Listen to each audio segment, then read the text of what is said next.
Gostelow. Welcome back. It's good to see you. I have to start out today with one of my first big finishes that I was really proud of and still am, and it's this Teresa Wentzler piece. This was a really popular kit that you would find everywhere in the early 90s, and I got it, and I don't know exactly when I finished it because I didn't sign and date it for some reason. But it's on the 14 count Ada included fabric, and I didn't even know even weave existed when I did this piece. I found that out later. I know I was stitching on it in the summer of 95 during a linguistics class for college, so it would have been finished probably a year or two after because I only had a couple projects going at that time. My mom paid to have it framed. I really appreciated that, just so that I could enjoy it. The whole idea of blending threads was this weird new idea in this kit, but it just came out so beautifully with the colors, and it definitely was something that continued to push me toward finding more and interesting other kinds of things to do in cross stitch back then. Now, things that I'm working on now, I have completed the first part of what's going to be my Christmas Monsters bell pull. I'm going to be able to have 7 circles on there. So the 4 things from the stitch along, and 3 of the other Christmas monster-like designs from Lola Crow. I'll be waiting for the first of the actual Sal before I put another design on this. I've put a great deal of time into my Dutch embroidery motif sampler. I'm really pleased with how it's going. Haven't done anything with Breathe. We got a little bit of big air for starting the air motifs there, because what I really finished was I got all this done at the bottom with the trees. There are close-ups of all of these trees on my Instagram. Same name, Beth J-O-R Stitch. And I've really enjoyed doing this. It's been a while since I've stitched in silk, and it's, I always love how it feels. Somehow just handling the threads is a different experience. It's been interesting working with the colors and the patterns. There's definitely places where I would have done the spacing a little different if I'd planned ahead. But if I'd planned ahead and tried to lay all these out on a chart, I would never have stitched it. It would not have happened. So this is better. I'd like to finish this by Thanksgiving. Will this happen? I don't know. It will continue to depend heavily on whether I get distracted. Distraction happens.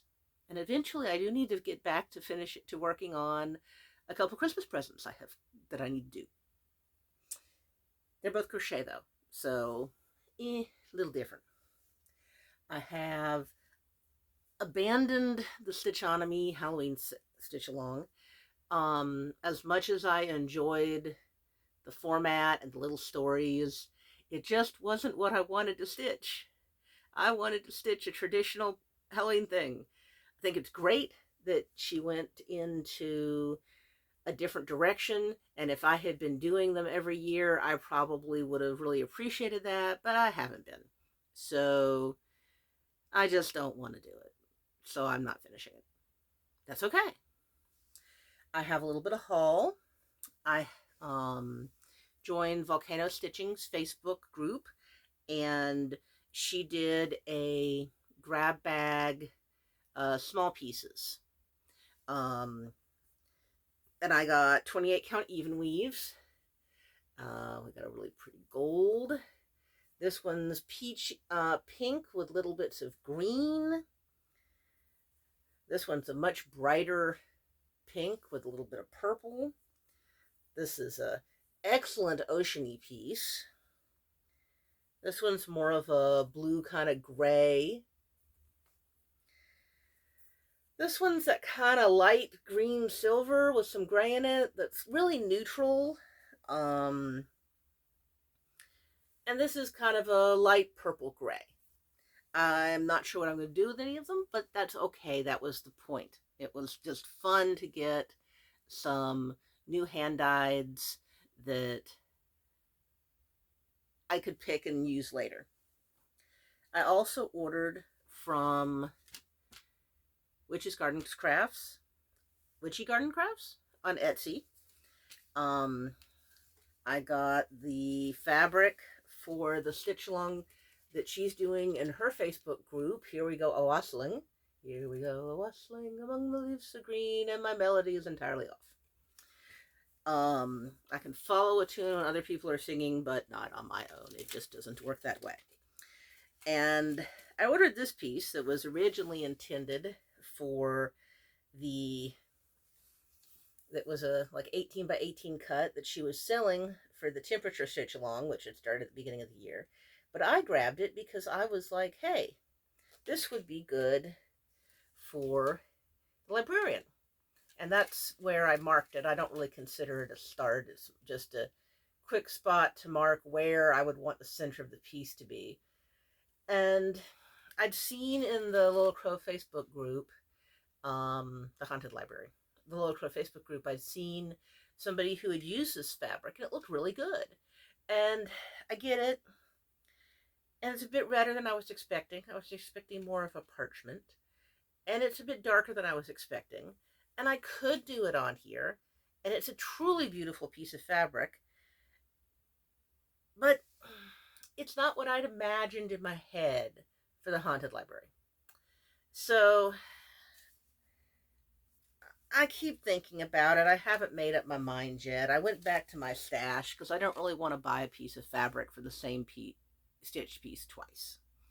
I did find this 18 by 18 piece that's light blues and beiges that is a Desert Sky from Silkweaver. And it's not exactly what I'd envisioned either. It's kind of dull. I mean, I could always just go plain, go cream. I don't know. I gotta think about it some more. I might buy another piece of fabric or two and see what happens. Because I really would like to stitch that. I want to stitch the Haunted Library. It's so cool. But I was pleased with my stash. I was thrilled with how the fabric came, and I would definitely buy from either of the companies again. It's just what happens sometimes when you buy hand-dyed fabric online. It's not exactly what you expect. For my book to mention today, I've got Blackwork by Mary Gostelow.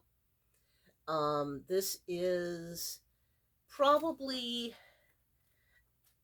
about more than half history, but it's history with some really interesting pictures and close-ups of having done black work historically on this very fine linen, not counted like we would do it now, and commentary on putting different types of patterns together, how you might get some inspiration by architecture that you have access to design a blackwork pattern. It doesn't have any direct patterns, but I think it's a very nice resource that provides more of the historical and the thinking element than some of the other more direct blackwork texts. So I certainly recommend it as an option if doing more blackwork is something that you're interested in. So that's all I have today. Enjoy your stitching. Goodbye.